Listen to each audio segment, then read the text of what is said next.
Okay, so here we go again. Here is our last section um, in our advanced techniques class. These are postmodern approaches, or mainly brief solution focused therapy. Brief solution focused therapy is a postmodern approach. You may remember that we talked about this in the fall, what postmodern approaches were. And motivational interviewing is considered a postmodern approach. Brief solution focused is considered a postmodern approach, and it's different from a modernist. Modernist is based on that objective reality, based on everything. There's a problem when people come in, they've gone too far off track, too far off what we consider normal, which really what is normal, right? But they are wanting to try to get back to normal. So a client comes in and they are super anxious and super depressed, and they don't think they're normal, and they're coming back to return to normal behavior, and it's like problem seeking, right? Healing the problem, making them well, more of like a medical model based on the scientific method. Postmodernist, and you may not be able to see this down here at the bottom, so I'll read it. But this is different. It's not independent of observation. This is really when a person's depressed, they see it as that they have made themselves or adopted that definition of depression because everybody's different, and what's depressed for one person is not depressed for another. So the postmodern approaches are very positive. They focus a lot on solutions and not the problem. That's a good way to remember it. Um, Postmodernism is based on social constructionism, so constructing that reality, right? And so, of course, there's no expert in this theory, in this um, in brief solution focus. The therapist is not the expert. When you're talking with a client, when you're using social constructionism, you're looking at the positives. What are the things that make the person unique? What are the resources they have? How have they dealt with this problem before? How do you empower that client? And you see that with motivational interviewing, as you may remember at the beginning of the semester, when we talked a lot about that as well. So it's easy to kind of compare the two. It's all optimistic and positive, et cetera, et cetera. So some key concepts for social constructionism. There are multiple truths, like I just said. There's no absolute one way. This is depression, and this is what it is, and it's only this way for everyone. No, everybody has a different reality. There's no right way to live your life. There is no normal way. Everything's subjective, and we look at what the client is saying and how we can use the past and where they've dealt with their problems before and their strengths. It's very strengths based, very positive. Positive psychology is a big part of this, and you collaborate with the client and help them to come up with ways that they can focus on solutions rather than the problem. It's also helped develop many theories like MI. And I know you guys can't see the top of the screen on this, but it just says solution focused group therapy. So, of course, we've already done motivational interviewing. So today we're going to focus on brief solution focused therapy. Very positive. Really believes that people are healthy and they're competent. It's granted on an optimistic assumption that people are resourceful and competent and have the ability to construct solutions that can change their own lives. Very similar to positive psychology, and you guys may remember talking about that before. But it's like all about working on what is working for you, what has worked, what is working, rather than focusing on the deficits, the weaknesses, and the problems. That way, the client becomes a lot more involved in working on a solution rather than a problem-oriented state. What's working? Through that, when the client is coming in talking about everything, one of the interventions used in solution focused brief therapy is the exception question. You've already learned this, and I think you learned it probably in your skills class as well. So, for example, you would say, you always get angry when you're around your coworker. Can you think of a time when you were not angered by your coworker? This is a great intervention with any type of theory that you choose. I would say these techniques, they flow in a lot um, naturally. And a lot of times you forget you're actually doing a theory because this is a question that you might not tie back to, oh, I actually just did an intervention that's based on a theory. So the exception question is just that. It comes from this theory. Another way you might use the exception question is to say something like this. Let's talk about the times in your life before that problem happened. Let's talk about it before. What were you doing before? What were you doing at those times to keep that problem at bay? You identify exceptions to help them to see things differently. And if you were confused by social constructionism, just think about it the way that it is in the slide. We are constructing solutions rather than problem solving. So we're looking for solutions rather than problem solving. I'm sure in the limitations, most of you can understand how with some clients, this wouldn't work, which is why you can have this as your orientation and that's fine. But when you start working with complex trauma and things like that, I think you could probably understand why this would not be enough to work through that. Because, for example, and this may be interesting to you, I mean, I have clients for which nothing has ever gone well. Okay.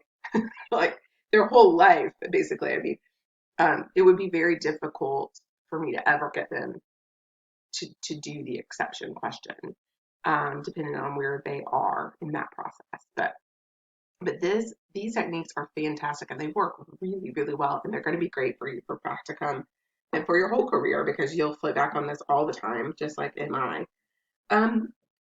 Solution-focused practitioners counter negative client presentation with optimistic conversations. We try to highlight their ability to achieve their goals and shift from problem-saturated stories to solution-saturated stories. Right, let's click over. Here are some basic assumptions of solution-focused brief therapy. That's what it says at the top of the slide. You can probably follow along. I'll make sure I download this and connect and have the PowerPoint for you as well. The problem itself may not be relevant to finding effective solutions. For example, sadness. Instead of focusing on what caused the sadness, let's focus on solutions to not making you sad. Trauma is the example here, and that's great, but from a brain perspective, it's really difficult to shift that right brain trigger to a left brain without some more in-depth work.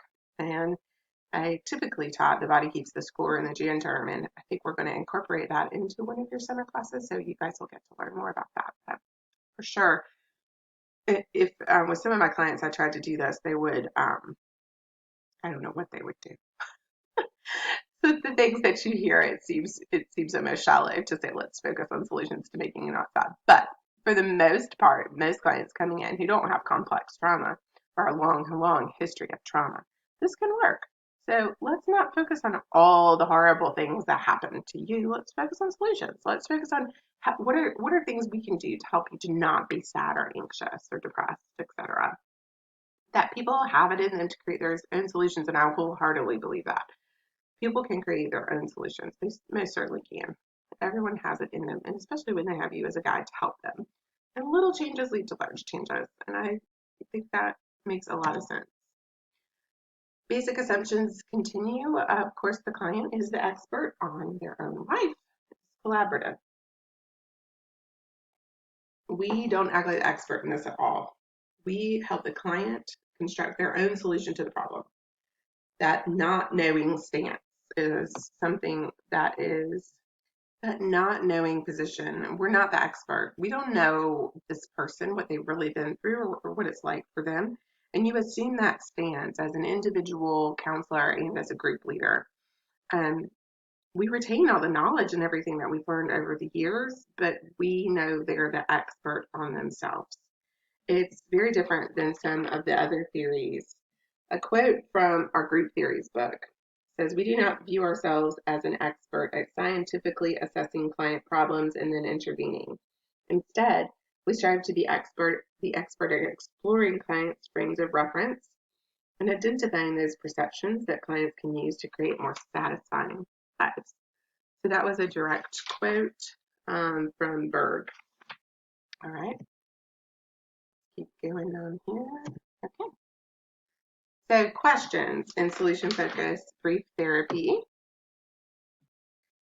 As a solution-focused brief therapist, you ask questions to help elicit change. Does effective targeted questions help the client to focus on the solutions, i.e. a miracle question, etc., exception question, but you guys all know the miracle question. There's the pre-therapy question.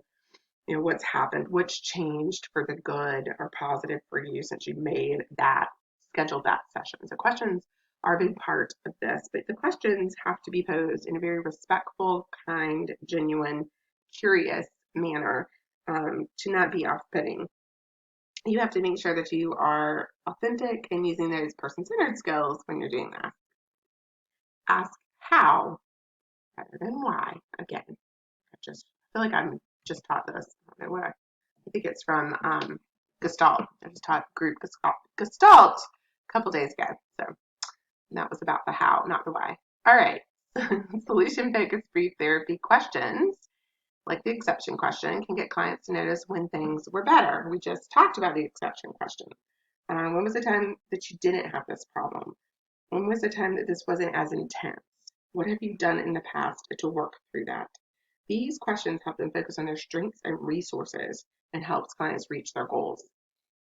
Solution-focused brief therapy questions assist the clients and help them open up their minds to different possibilities for their lives. Types of relationships. There are customer type relationship, complainant relationship, and visitors. The customer type relationship is when a client and a therapist jointly identify a problem and a solution to work toward. Complainant.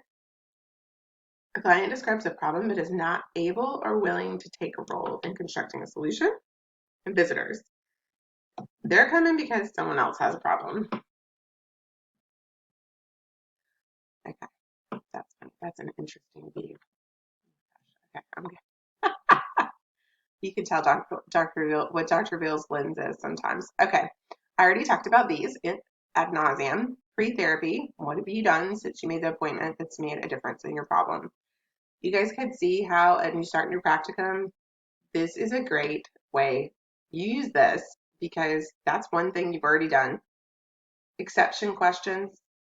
When is the time the problem did not exist? I use that all the time. I want to see when in their lives were things good? What resources were they using? What were they doing that worked? That's a question you'll probably use your entire career, no matter what your theory is. The miracle question, again, same thing. Use your whole career. If a miracle happened and the problem you have was solved while you were, what would be different in your life? You can ask it any way you want. You can change that up. Nothing's going to happen if you don't say it just like that. There's a million ways to say this question. If a miracle happened, and here's another way. If a miracle happened and the problem you have disappeared overnight, how would you know if it was solved and what would be different? What would be different for you?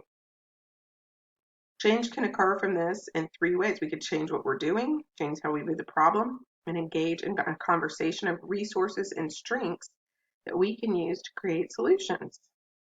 In solution-focused, problems are not solved as much as solutions are constructed. Scaling questions. Scale of 0 to 10, where 0 is the worst you have been and 10 represents the problem being solved. Where are you with respect to your level of sadness? In EMDR, I use a SUD scale. It's a 0 to 10 scale. It's the opposite. 10 is the worst and 0 is nothing, no disturbance. So I use that in every session just about to determine how disturbing it is. Whatever we're working on is about the moment.